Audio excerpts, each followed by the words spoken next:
Hello, everyone. Welcome to another episode of Megan Shitwood Live. I'm pumped because we are going to be talking with Kevin from TaylorMade Fitness. We're going to be talking about accountability. We're going to be talking about reaching your fitness goals. We're going to be talking about how a fitness instructor can also really benefit from having a community of business people around them. So let's get started.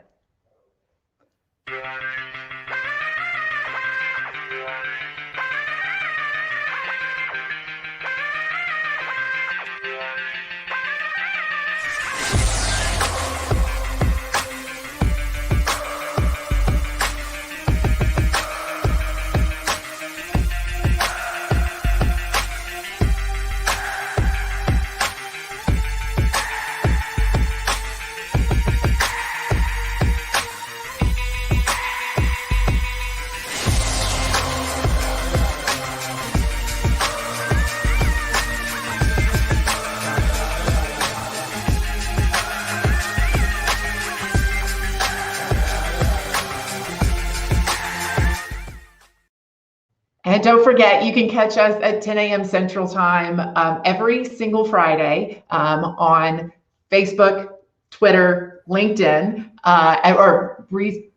recording is on LinkedIn and also on YouTube as well. So be sure to subscribe at meganshitwood.com.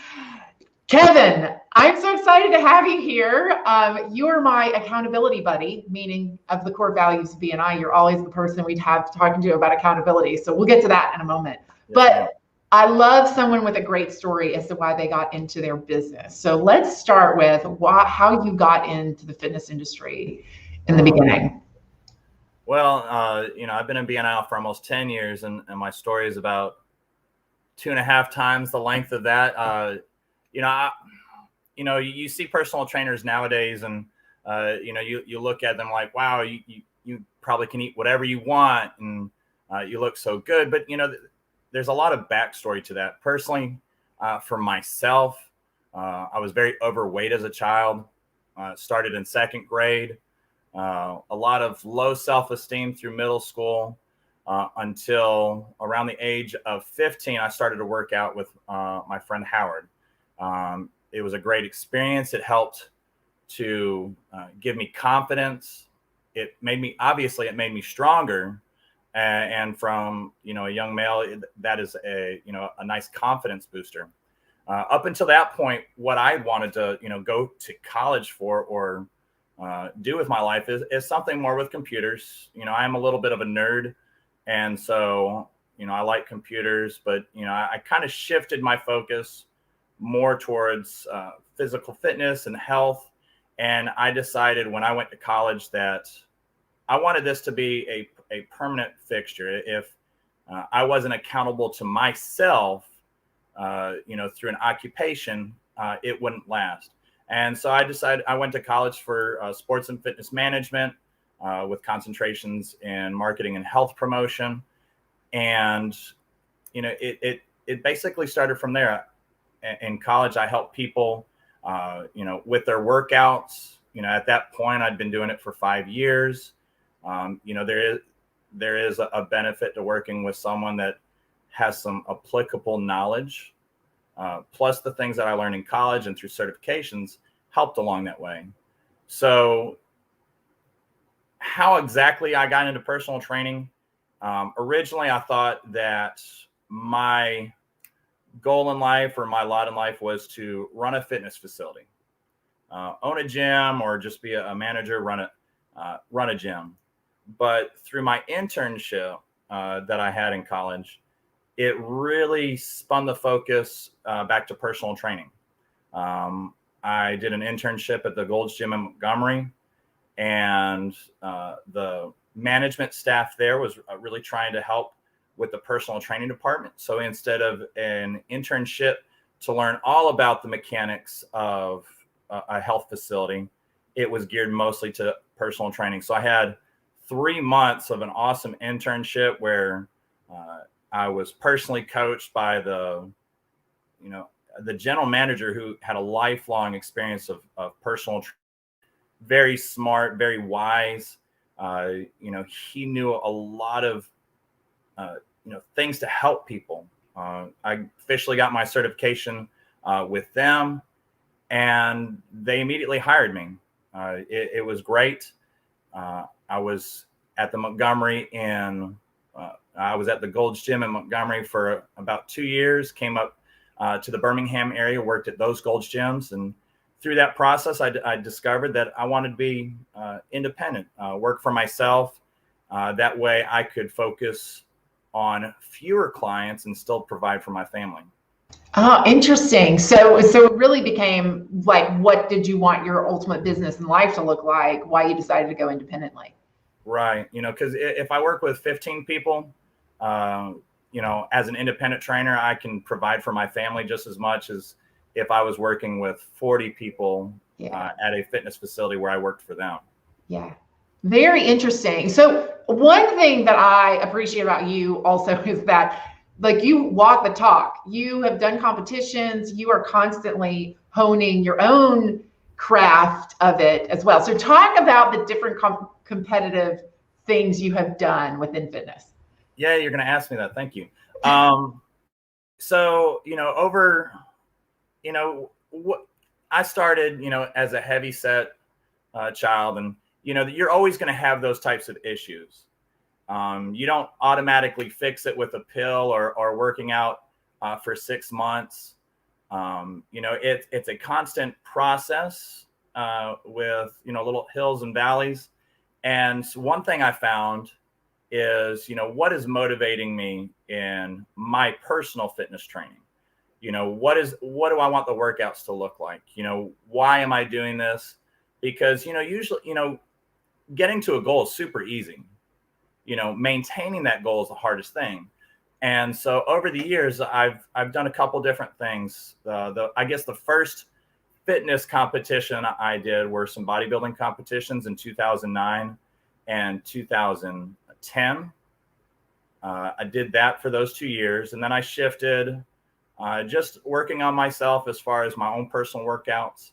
I went into Spartan races. Those are OCRs, obstacle course races, or mud runs. That was fun. I've done those for about 6 years. The last 2 years I took off of that. Really fun getting trifectas, which is you do all 3 different races, a 5 mile, a 10 mile, and a 15 mile through mud, all sorts of obstacles. And then I came back to bodybuilding in 2017 and 2018.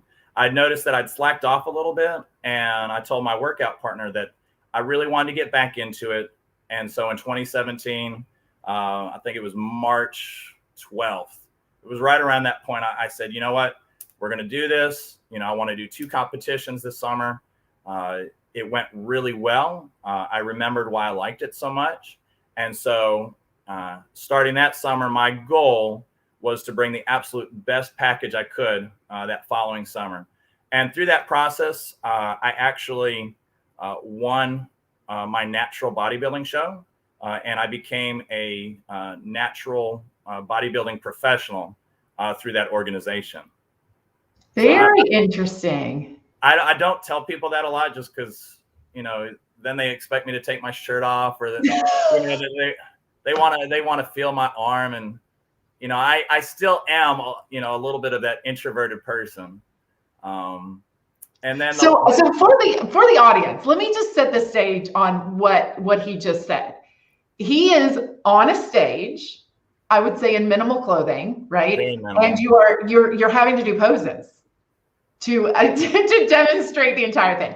And then, but that's just the fun part, right? The other part is, because I worked out with a guy who, like, that was his thing, was he got people prepped. I think he was always trying to, like, plant the seed with me of trying it. And in the job that I have always been in, I was like, pictures of me on a stage like that just didn't seem to, like, totally fit. But you're talking about, one, you've got to have great muscle built up. You then have to be able to cut all fat so that you can see all of it in really great definition on top of it. So this is not, like, every person I've ever known who's ever done it is literally, like, schlepping their food around with them 24/7. You can't eat anywhere else. You're measuring everything. I mean, it's like discipline to the max, right, to actually bring the best product, as you were saying, to the stage. So it's unbelievable. I mean, it's just unbelievable at what you have to go through. And I admire people who do it so much, because like, I think that that's the ultimate discipline. It is. And, some parts of the process, stink really bad. It just, it draws on and on, but it's actually, I'm getting an itch to do it again. I like that, that concept of that structure and going for that. So I wanted to see what I can do going forward now that I have a solid base. And then just the last thing that I did this year, I got into powerlifting competitions, and I was able to set a couple of state records in my age and weight for a drug tested event. That's so awesome. I was very happy about that. And essentially, those were a lot of my goals that I started with when I was 15. I'm 36 now. So it took me 21 years to do a weightlifting competition. And I actually did pretty well in it. So one, I just think that adds so much credibility to you as a trainer, because if you can get yourself set up for a stage, you can probably get 15 pounds off of anybody if they'll follow the protocol, right? They've got to follow the protocol. Exactly. So you got the plan. You know what the plan is, and then of course the participation of the you let leave them on their own for a while. And I think some people that I work with, I might have to show up there at their house at 4 a.m. with a ski mask on and take them to the fridge and say, did you put that in there? But it just is what it is. And you got to work with people and where they are. Absolutely. So we always get around, every time we do core value moments within any meeting that we're in, you always get stuck with accountability. So I want to chat with everyone about accountability and some of your tips on helping people become more accountable, whether it's fitness or anything else, really. I think it all applies. I think it's all a similar muscle that you're exercising when you're talking about accountability. So tell us a little bit about accountability and how you work with people around that. I think accountability, you always have to start with, what are people's expectations? What are they looking to get out of it? One of the questions I ask when I start with them is, what exactly do you want? And what do you expect out of me? From my accountability standpoint, so some people, they just say, hey, Kevin, I just need to pay someone, so I show up to the gym. Or B, I need a workout a program, not only when I'm with you, but, when I'm not with you. Those are the things that I need. And so I think when you work with people on accountability, whether it's, fitness or networking, you got to ask that person, up front, relatively quickly, what are your expectations out of here? What do you want out of this process? And, sometimes you need to write it down, and you get them to agree. You make them do a handshake agreement. You don't necessarily have to shake hands, but you come to agreement. And when they don't show up, you say, hey, you wanted to do this, and you agreed that you would do it. What's going on, and what do we need to do about it? I always say accountability has to be a two-way street. I have to give you permission. I think that's what you just described. I have to give you permission to hold me accountable. And then once I've done that, now you're full open on, right. Megan, you said this is what you wanted, and I'm only here supporting what your goal ultimately was. And I think that takes the heat off of us, right, as the accountability partner, because you said you wanted it. Like, I'm just doing what you asked me to do. That's all I'm doing. Right. Right. Yeah. And with fitness, I could want a 6-pack of abs for, all my clients, but, they've got to want it. It's got to be in their goals. It's got to be something that they want before, I have to threaten them. Yes, right. Or you have permission to threaten them. Absolutely. Right. So a couple of things that I love about a personal training experience, and just a couple things that I love. One, I love not having to think about what my workout is. My husband will always say, well, you can do this. Like, you know enough about this. So you could create, I 100% could probably create my own workout. Like you also mentioned, I also need to pay somebody for me to actually show up at the gym and actually do it. And then my third one is I love just literally, I would stand there and like, tell me what to do next. How many, Right. you know, I can count for myself. But other than that, like, I want you to tell me exactly what I'm doing next, because I have all these in my regular life, I have all these decisions I have to make. Just don't make me think about this and just tell me exactly what I need to do to hit the goal that I ultimately want. Right. You make a great point. A lot of things that we want to accomplish in life, everyone is good at it. Everyone can make it happen. It may not be the prettiest, you may not be the prettiest painter, I'm not throwing shade or anything. So, but painting is kind of a leisure thing. But think about it this way. When I moved into my new house, I finished my upstairs bonus room. That was an experience for me. But when looking back at it, it would have been cheaper to pay someone to do it and then me actually go to work. So think about that. Megan, what are you great at? You're not going to be great at everything, but think, where is your time best served with, what energy, what resources? And so you are an amazing networker.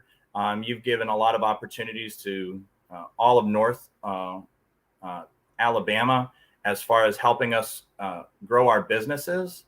And so that's where, whether it's, having someone paint you a picture or having someone write you out a workout and keep you accountable, that's where you want to pay someone to do it. That's where you take it off your plate. Yeah, and I think too, because I am one of the types of people who I do much better when I know someone is waiting for the solution, right? Waiting for something from me. So I have to create those accountability scenarios for myself, like having a trainer, having a coach, telling people I'm going to do the thing. So then the thing gets done, because I know a lot of people are counting on me when it happens. So I think this is just one of those other structures, and you probably can always get people there faster than I could by Googling something. Right. Yeah, just finish up the accountability. The accountability goes both ways. You need 10 to 20% accountability from that client or that business member, because I'm not going to be 100% accountable for you. You've got to show me that you want this. You got to show me that you have interest in it, and the more interest that you show, it really just fires that personal trainer up. If you have 10% or 20% interest, I can make that 20% into 30 or 40. And then I'm super excited. We're doing all these things. I don't even have to ask you if you did your homework. And so, I think, a big takeaway as far as accountability is, show, at least 10 or 20%. And, that person that's helping you can, take it and run with it. So who would you say are your favorite people to work with? Ooh, I've got a lot of favorites. I don't work with a lot of clients that, have my similar goals. It's really fun. I've got a couple of female clients that are in really good shape, and then we made them into really great shape. And so that's always fun. I love it. Those are the people that you can kick and they say, please kick me again. But I really do enjoy working with an older demographic, between the ages of 45 and 65. Everyone is very comfortable with where they are in life, and they're seeing a lot of necessity and benefits for personal training and for longevity of their life. Oh, that's awesome. That's awesome. All right. So our obligatory moving into BNI, into the BNI space. So what made you decide to join BNI and get involved? I was slightly dragged into it. Okay. And I say that because where I was at life, it was right before I was going to become an independent personal trainer, self-employed. BNI is not something that I would have chosen to do on my own volition, but I had a client, and I appreciate her. she says, "Hey, I'm starting a BNI chapter and you need to come." I didn't really want to go to a social setting because, I was still really introverted. But, I said, I'm going to be self-employed in 3 months. This is something I have to put into my business plan. So I went there and, there was 12 people. I shook tremendously. If you've ever seen the person that has to speak up in public, their body trembles and their voice is like humorously shaky. That was exactly who I was. I only had to talk for 30 seconds. So I had someone that had my best interest in mind told me that I needed to come to BNI. And, 10 years later, BNI has been a really impactful part of my life, not only because I've gotten money from it, but it's brought me out of my shell. I'm still an introvert. So if I go to a random party or a random event, I don't really care for that too much. But, through repetition, through the continuing education with BNI and from great leadership from people that I've been around, it's opened up an opportunity to do other things. So I shook for in front of 12 people and I had to talk for 30 seconds. Well, about 5 years after I joined BNI, I had to talk for 90 minutes in front of over 100 women in the Homewood school system, in the cafeteria system. I don't think I could have talked for 20 seconds if I hadn't had BNI in my life.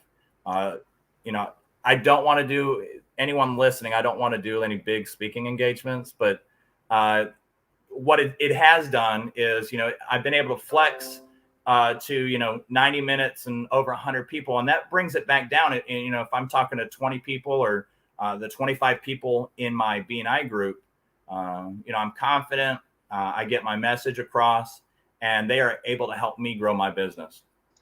Well, and I relate to BNI so much to a gym on a regular basis because it's just reps, right? Mm-hmm. You're going to get stronger if you do the reps. You're going to get more comfortable if you show up and you have to do it each and every week. I mean, it's just like I said, it's so aligned with, are you doing your reps or you're not doing your reps? Right. You are right. I never thought about doing reps of BNI, but I've got a 10-minute presentation coming up, so we may do reps. That's perfect. Yeah, absolutely. It is. It's just practice. I mean, I think you get better at something. You get more comfortable, right? It doesn't feel like, I still hate the first time I'm doing something because I don't know exactly what to expect or what's expected of me. Like I do. I literally can't stand it. But I also know if I've done something enough, you'll get comfortable with it. You'll get comfortable with it. Right. So one of the things you always say is it got you out of your comfort zone. Yeah. And it forced you to stretch a little bit, which I appreciate. It made me very uncomfortable for a while, and I'm very thankful for it. Anything that keeps you accountable will force you to, grow on a personal level and on a business level. Yeah. And your group is you have some really interesting folks in your group. And one person once said to me, he was like, it just amazes me that you can bring all these people together who have different political views and different religious views and different everything, Alabama, Auburn views, right? All of it. And we drop it all off at the door and we pick it all up when we leave. And we all genuinely want to help each other. And I love that. Every single time I get a chance to share what he mentioned to me, I was like, yeah, you're right. That is exactly what we do. Yeah, I like that member that you're talking about. because of that. Yeah, because it is. It's just kind of like, anyway, it's just amazing and how you can meet some really interesting people, on top of it.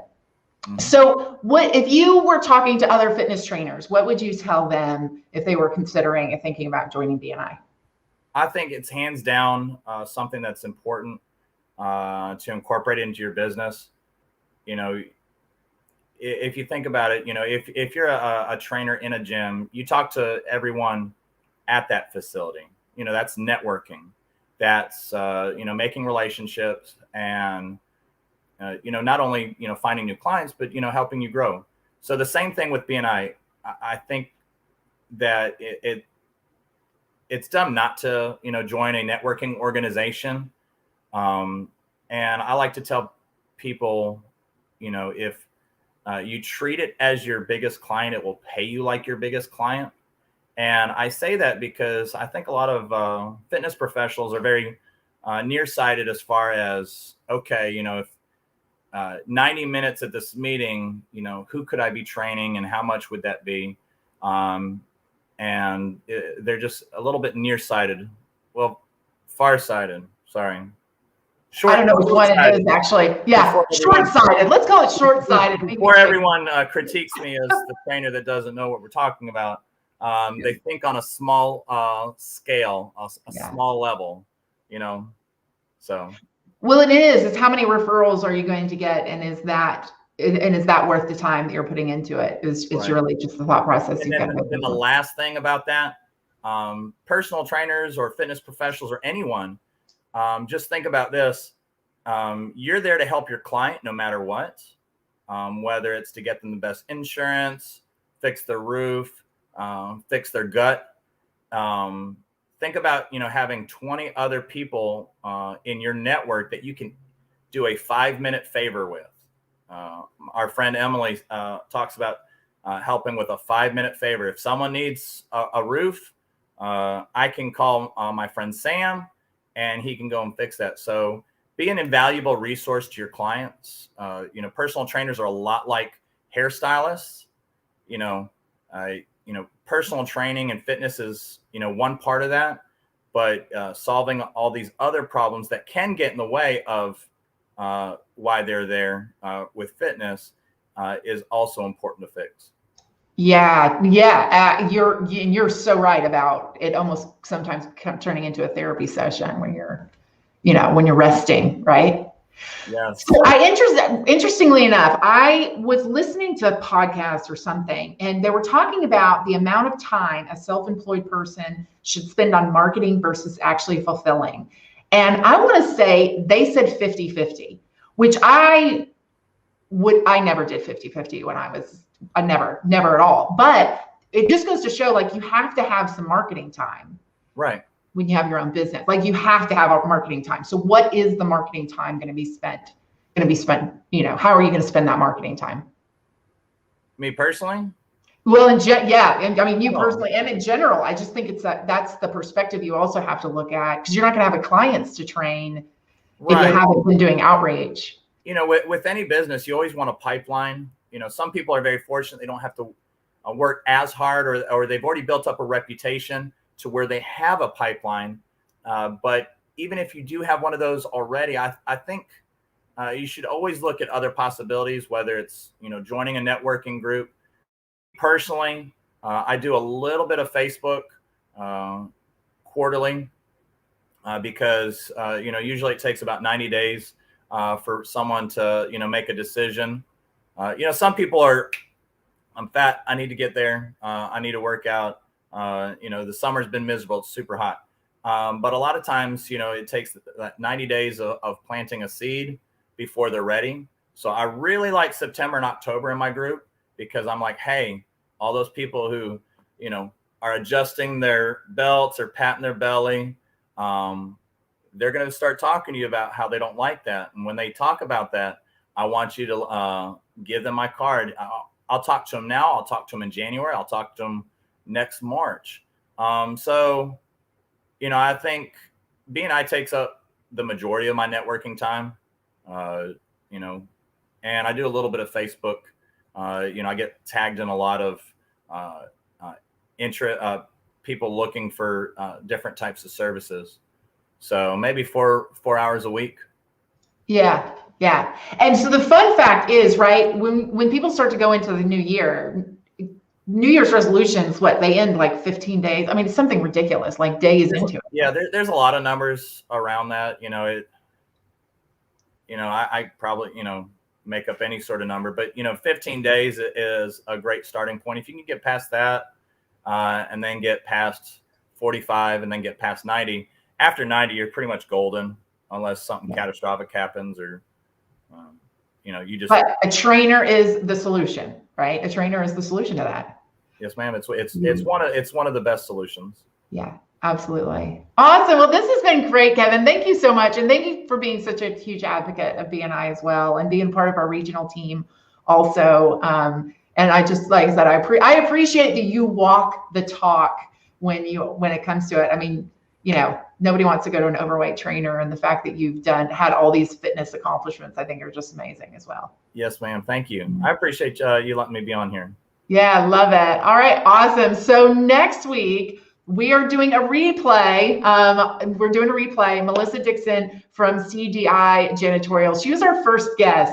And I think it'll be fun for us to look back on how the show has evolved a little bit since that first one. So I will be back live in 2 weeks, and it will be another solo show. And I look forward to seeing all of you then. Have a great week.